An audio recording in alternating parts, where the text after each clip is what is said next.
All right, I'm having a chat with a child of legend, can I say?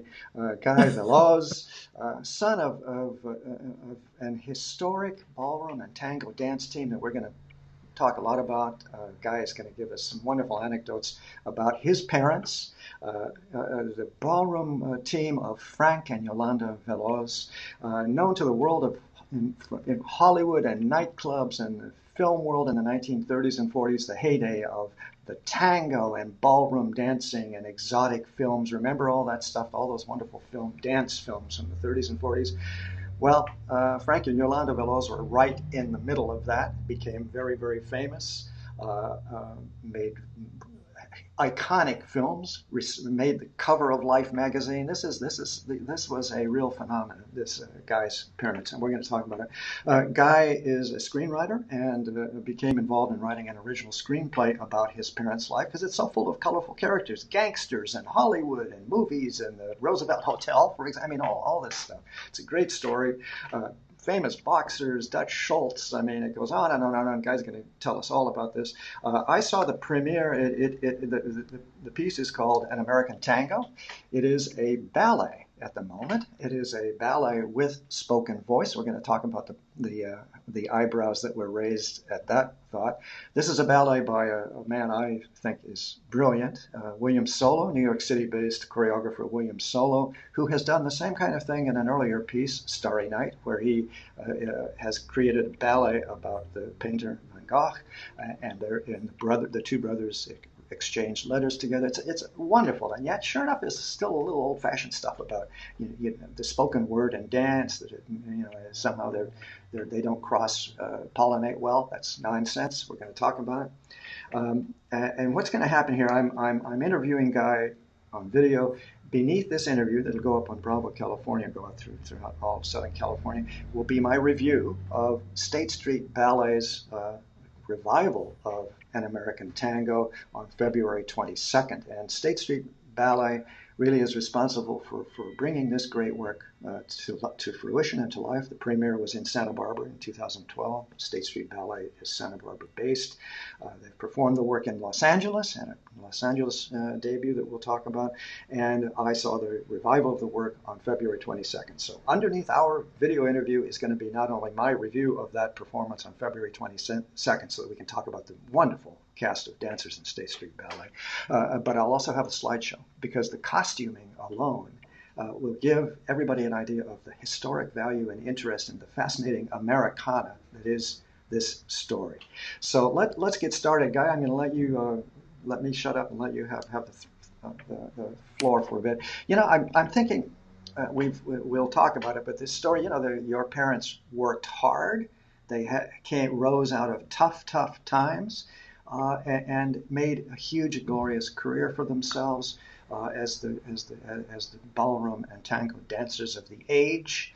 When, as a kid, did you kind of first get an idea there was something going on with your folks that was special in terms of how the world perceived them? Well, as far back as I can remember. Now, by the time I was born, they had they had ceased to dance together.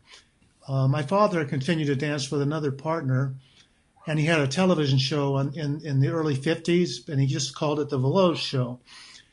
I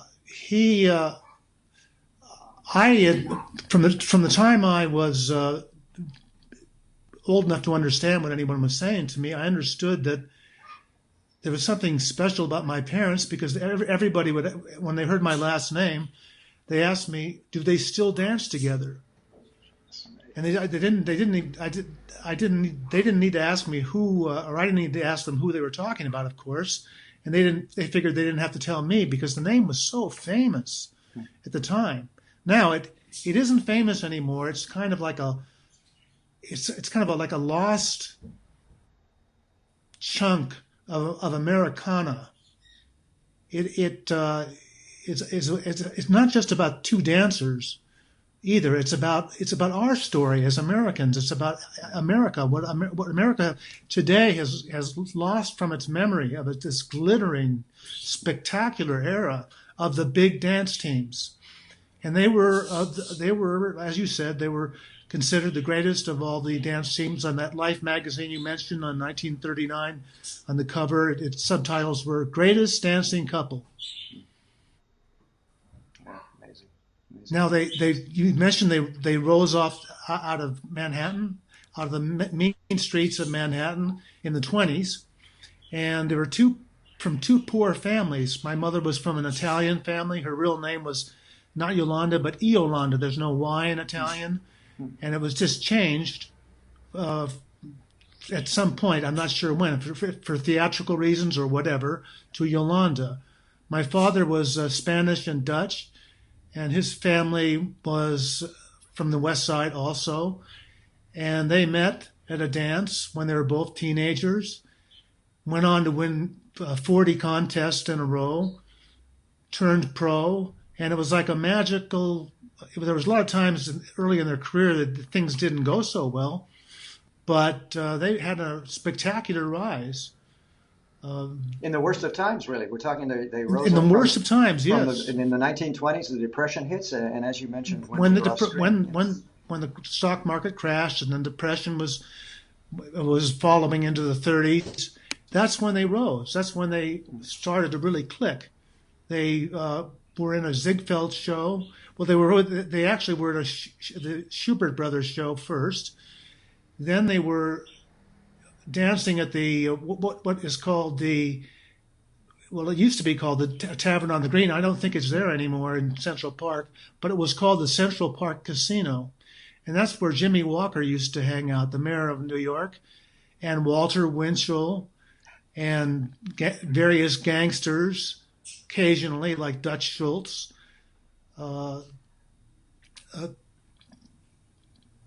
Errol Carroll of the famous Vanities show. As a matter of fact, all these people are characters in the motion picture, in the stage play, and in the ballet. Yeah. Amongst other famous celebrities like Gypsy Rose Lee, and who was Waxy Gordon, one of the gangsters' girlfriends. Yeah, it goes on and on and on, and again, think film. Sooner or later, this has to be a film. It's such a valuable piece of American history. But how did this whole thing go? Yeah, I mean, they were in the thick of these characters, really, gangsters and Walter Winchell and all of that. Did it grind on them at all? Did it make life tougher as they became greater celebrities? Yes. Yes. Yes, it wasn't fun working for gangsters in those days, but you had to in order to work. They owned all the nightclubs, and they had frontmen that ran the nightclubs for them. And if you wanted to be in the live entertainment picture, you worked for gangsters, and they tried to control your whole life, and tell you what to do, where you could go, when you could go, and if you didn't toe the line, they could get pretty rough with you. That's called something about cement shoes? Well, yes, cement overshoes in the East River. So how did they? One time slashed a guy's throat. He was a singer. Ooh. Yeah, not fun. So this had to have the fame together with behind the scenes people that capable of such treachery. How did things go? When did the marriage begin to have troubles because of these pressures? Give me an overview of the trouble. Oh, that didn't help. The marriage. Now, mind you, these dance teams, I think they were together. It wasn't common to be together very long because people just, the male and female part, they just fought like cats and dogs. Sure. Now, there was no difference with Veloz and Yolanda, except they happened to stay together for 2 decades, from the late 20s to the late 40s. And the thing that really precipitated the end of Veloz and Yolanda was that my father fell in love with another woman and ended up dancing with her. By the time I was born, the Veloz and Yolanda really essentially was a thing of the past. And my father had his own television show in the early 50s, and it was called The Veloz Show. And his new partner, Jean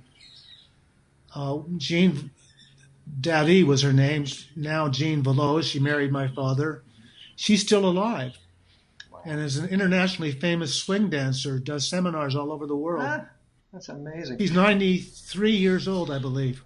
That's amazing. And also just the kind of the insider thing, dancers are with dancers. You know, that whole thing. Movie stars marry and are with movie stars. And of course, then they have Right. troubles and egos get in the way and all that. It's so Well, fascinating. it's easier. It's easier. It was easier to be a philanderer if you were a movie star than it was if you were Or a president. a dance or a president. Yes, yes. And very, President Roosevelt too. and very President stylish. Roosevelt. Very stylish. Now, when did you? What was the response when you started to try and shop around Hollywood for a film version of this American story? An American Tango? Well, when the readers read it, they loved it. They loved the story. They said, "Oh, the gangsters and the." Yeah. I sort of pitched it as with a one-liner. They love one-liners in Hollywood. So you come up with something like "so and so meets so and so," and I said, "The Godfather meets Dancing with the Stars," and that kind of made their ears prick up a little bit. But there still has been a resistance to making a movie about a forgotten couple. It's not a name that's current, that a lot of people have heard about. Of course, everybody that sees the show now has heard of them, but now that's been, like you said, in 3 separate venues, and each time it's been sold out. That's right. There's been people waiting to get in that couldn't get in, and each time it had standing ovations, long-standing ovations, and dynamite brilliant. reviews. It's absolutely brilliant. It's a brilliant piece of theater, ballet theater, if you will. Yeah, with this cast. Well, you were saying, I didn't mean to interrupt you. Did I interrupt you on anything here? I guess I'm No, you. Not that I I'm hoping I remember. might have. No. Did I interrupt you? I can't remember. I'm getting old. So what I'm trying to get at is, you were met with skepticism. This was what, in the '80s when you had the original idea, created the original screenplay, and were Yes, pitching it the as a film. original screenplay was actually 1989, Yeah. and it was originally represented by ICM, and then it was represented by the Ben Conway Agency from Brentwood. And they really sent it out to a lot of people, to Scorsese and to Ridley Scott and people like that. But they, for one reason or another, it didn't click with them. It's kind of hard to pitch an idea about that's a period piece. Even though they make them all the time, it's very difficult to pitch that for some reason. So I decided to prove that it could be done as a stage play, and I rewrote the screenplay as a 3-act play called An American Tango, Veloz and Yolanda. So it wouldn't just be a name that nobody could pronounce or nobody remembered anymore, but An American Tango. Now, the play never actually got put on. It almost did, but again, we just missed with that. So after a while, myself and my partner, Michael Rausch is his name, I met him as he was involved with the stage play that I was just talking about. We together kindled each other's interest over the years when one would be flagging or the other would be flagging. Michael decided to try it as a ballet, which was a kind of redacted form of the play. Yes. But with a script, it's very much redacted, just shortened and simplified, but with a narrator. And that was the only way we could tell the story, was with a narrator. There had been a narrator in the stage play. His name was Augie. And retained the narrator, Augie, for the ballet. Took it first to the Miami City Ballet, to Edward Villela, who said he was very interested in it because he had done a similar show. He said it was called Neighborhood Ballroom. But when he found out that there was going to be talking, narrating, he just went kind of ballistic He was from the old Balanchine school of ballet, a purist, a very pure ballet guy. And he just wouldn't hear any of it after we kind of fell out after explaining that it needed the narrator. The story was too complicated to be told in a proper fashion without a narrator. You mentioned Bill Solo, how brilliant he is. He's a genius as far as I'm concerned. And he works amongst other ballets for the State Street Ballet in Santa Barbara. And it was just a cold call by Michael, my partner, that reached a woman named Anna Zeferis, who's no longer with us, fondly remembered. She got it into the hands of Rodney Gustafson, who was the artistic director of the State Street Ballet. Michael and I had a meeting with Rodney, explained the concept to him. He had already done a William Solo ballet called Starry, Starry Nights about, as you said, Vincent van Gogh and his brother Theo. His brother Theo happened to have been, just by pure chance, by just good luck, a narrator. Bill Solo had a narrator in his ballet. He wasn't at all like Villela. He was more of a forward-thinking type of a avant-garde sort of choreographer. And it's not that he's just a brilliant choreographer, which he is. He's a brilliant director. He both directed and choreographed an American tango, and I couldn't be more pleased with the job that he did. He's also a brilliant musician, which is very, very important in dance. You know, it is important. Personally takes charge of the soundscape for all of his ballets, and as you said, he's quite an advanced thinker. And Starry Night is also deeply moving, as is an American tango. So there's a tremendous amount of potency to the spoken word, and Bill Solo sees and knows that. So you found Bill Solo, and Rodney and Bill Solo work together frequently. Rodney Gustafson is an advanced thinker in terms of dance. He's always willing to experiment. The two, you all got together. What happened next? Well, Michael and I were invited to a ballet of Bill Solo's at the Granada Theater in Santa Barbara, which is a beautiful theater and one of the best theaters on the West Coast. And they were doing a tribute to Sir George Martin of the Beatles fame. Love, love, love. Yeah. And we came out there and we were just blown away by how wonderful that ballet was. It didn't have a narrator, but it had a tenor on standing on the side of the action, sort of singing narration in a way. He was singing certain Beatles songs, and so there was a meeting in what's called the Founders Room in the upstairs in the back of the Granada Theater, where the founders, the patrons, all gather after shows, and Michael and I were invited there. And that's where suddenly we saw bounding in there to me, he seemed kind of like an elf, William Solo. He had a binder with an American tango on it. It was thick already. He said he had but he had devised 30 choreographic pieces for it already. It was like amazing, absolutely. It was like an amazing day. It was on Valentine's Day in 2010. Amazing. And also what a resurrection of an idea to finally find someone that is just full of enthusiasm for this project. That's part of the magic, just finding somebody aside from yourselves so closely involved in it who sees the vision, and as Bill Solo has done with this ballet, he saw runs it. with it. Yeah. Oh, absolutely. And this is the original in 2012 was not quite as long as I recall, or not quite as fleshed out as the revival that I saw on February 22nd. Can you give me a little idea of how it's been fleshed out? Well, the second act was considered a little short, which really isn't too bad a thing. When people said, "Gee, it went so fast," we wanted to see more. And so I was obliged to write some more to flesh out the second act with 2 more dancing routines. Excuse me. That's your agent. Sure. Yes, let's see.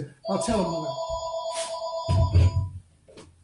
Let's see. Let's peruse the library. Okay. My book is Okay. overdue. Yes, there you go. That's it. Well, so yeah, you were saying something about this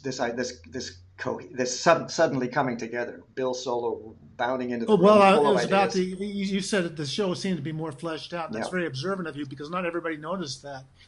But It also runs very well now in a bigger theater. I saw it at first in the Libero Theater, which is a smaller staging the in Santa Lobero Monica. Theater is a very nice Very theater, nice, beautiful very nice. theater. But But seeing it in the Granada, boy, all of a sudden it became a huge, huge, and glorious. we were very fortunate without really any advertising at all, just word of mouth.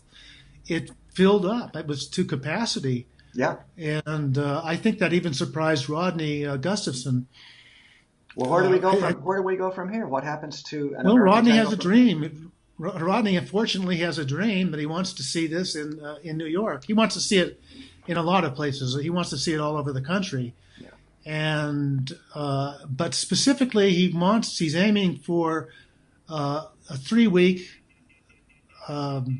stint in Manhattan for 2018. I don't know if I'm even supposed to talk about that, but that's his dream, and I don't see any reason to suppress his dream. No, that's right. And they're in discussions about that right now. And that's hard. You got to raise a lot of money for 3 weeks Oh yes, off Broadway. we're still talking about the arts, and the arts require donors, and the donors, Yeah. you really want to get nobody wants to go first necessarily. You want to get an anchor donor, Yeah. like Margot Cohen Feinberg was for the very first edition of An American Tango at the Lobero Theater, and then others came in like Arlen Goldsby and matching funds, and we raised enough money then for that. Then it became a built show with once the costumes had already been made, because that's very expensive. Those gowns And they're are gorgeous. just very Gorgeous. expensive, and so that at least mitigated some of the costs for taking to the Broad stage in Los Angeles in 2013, and then for the renewal of the show in Santa Barbara at the Granada Theater. But they successfully raised money.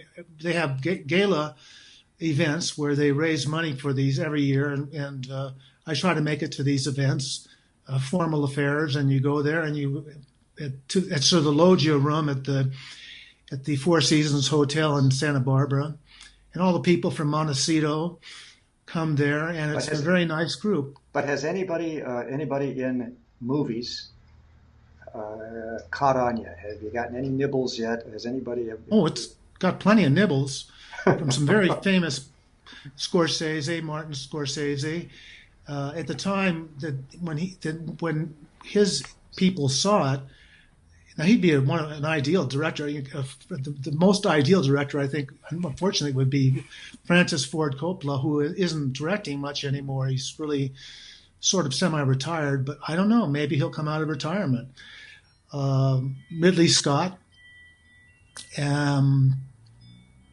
let's just run it by. We've got to kind of wind this down. We've used up 15 minutes or so, which is let me do a little overview, and let's get a last word in from Guy Veloz. This is a piece of American history, an amazing piece of American history. It takes place in the most tumultuous and amazing and stunning time in American history: the 20s, the 30s, the 40s, the Depression, gangsterland, moviedom. I mean, it has everything. This idea, and your parents were in the thick of this great time in American history. They had their ups, they had their downs, they had their struggles, they had their huge successes, and it's a story well worth telling, way beyond, if you'll forgive me, your parents. This, as we have discussed earlier, Absolutely, this is an enormous. This is an American story. It's not just about two dancers or a pair of dance teams. It's about a huge, spectacular chunk of lost Americana, lost American show business history that people don't even realize now that for 2 decades the biggest stars of live entertainment were the big dance teams. That's right. Starting with the Castles. I don't know if anybody even remembers them anymore. Vernon and Irene Castle around the World War I time, and Wow. Continuing to the 20s and to the 30s, and I believe really it ran into its twilight with the Korean War. Because when that happens, entertainment trends started changing drastically in America. There was this period that was sort of a dark period after the Korean War, the early 50s, until along came Elvis and rock and roll, and everything changed then. Very interesting. There were no more big bands. There were no more crooners. There were no more people dressing up in tuxedos and full dress suits, white ties and tails going out to supper clubs anymore, or at least not very often, not very much. And what are supper clubs? No, nobody could. There are no supper clubs anymore. There's not anymore. None of used, that. that's what was all the rage back then, and you really had to dress to the nines to go out to these things, and and they weren't open to just to a general public. It was really cafe society, if you remember that term, which was a curious amalgam of celebrities, blue bloods, and gangsters. The gangsters owned the venues, and they were very classy places. The gangsters like to put on the class. The blue bloods like to show up, and your famous sports stars like Babe Ruth or Jack Dempsey would end up there. But by the 50s, that was all gone. That was all past and gone. And as time went on, it just fell out of the living memory that there ever was such an era. And that's why this is such a big thing, to remind the world and remind America what it does not remember about itself. And not only that, the audiences tell you loud and clear they're very, very interested in this topic. They love it. Sellout houses, lots of enthusiasm. I remember seeing it for the first time, and I could hardly pull myself off the ceiling. The ballet, An American Tango, is a masterpiece, thanks to William Solo, and your screenplay and State Street Ballet, wonderful dancers, professional dancers of State Street Ballet. Wonderful. So, yeah, really dedicated. Fabulous company. Okay, I'm going to have to wind it down, unfortunately. I am speaking with Guy Veloz, son of hang on, I got to get it up here, the famous ballroom and tango dance couple Veloz and Yolanda from the 20s, 30s, and 40s, a time in American history replete with, we can all see it in our mind's eyes from all the movies. I mean, the gangsters and the nightclubs and the white tie and tailcoat and the flowing tails and the gorgeous gowns. It's a vivid spectacle of American history. For now, it's in this gorgeous ballet, beautifully done ballet by William Solo, and William Solo pays attention to every single detail of everything he does. Brilliant, genius of choreography. I love the man's work, and we'll see. Maybe we'll see a film out of this in some time. Great story. Guy, have I forgotten anything you want to say in parting? You say it so beautifully. Oh, please. You've done a beautiful job of summing it all up. Well, a great pleasure talking with you. We've been looking at this for 3 years now and chatting off again, on again, and I'm glad to have a video. Remember, everybody in Southern California is going to see this interview. Underneath this wonderful video interview with Guy Veloz is going to be my review from February 22nd of An American Tango that was performed here in Santa Barbara at the glorious Granada Theater by State Street Ballet. And then I'm going to run a slideshow of the costumes. Fabulous costumes from that period, the 30s and 40s, that give the show so much life and so much personality. Guy, many, many thanks. Appreciate talking with you. My pleasure. Okay, see you. Hang on.